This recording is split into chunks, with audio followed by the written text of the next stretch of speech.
కాణిపాకం అనుబంధ దేవాలయమైన వరదరాజస్వామి వారి ఆలయంలో వైకుంఠ ఏకాదశి సందర్భంగా ప్రత్యేక పూజలు నిర్వహించారు. కాణిపాకం శ్రీ వరసిద్ధి వినాయక స్వామి వారి దేవస్థానం అనుబంధ దేవాలయమైన శ్రీదేవి భూదేవి సమేత శ్రీ వరదరాజస్వామి వారి ఆలయంలో శుక్రవారం వైకుంఠ ఏకాదశి సందర్భంగా ఆలయంలో ఉదయం స్వామివారికి అభిషేకం, అలాగే ఉత్సవమూర్తులను ఉత్తర ద్వార దర్శనం, స్వామివారికి ప్రత్యేక పూజలు నిర్వహించారు. ప్రధాన దేవాలయం నుండి వైకుంఠ ఏకాదశి సందర్భంగా స్వామివారికి దేవస్థానం ఈవో పెంచల కిషోర్ దంపతులు వస్త్రాలను సమర్పించారు.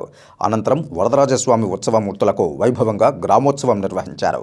ఈ కార్యక్రమంలో దేవస్థానం ఆలయ AEO Ravindra Babu, superintendent Vasu, temple inspector Balaji Naidu, అర్చకులు, వేద పండితులు తదితరులు పాల్గొన్నారు.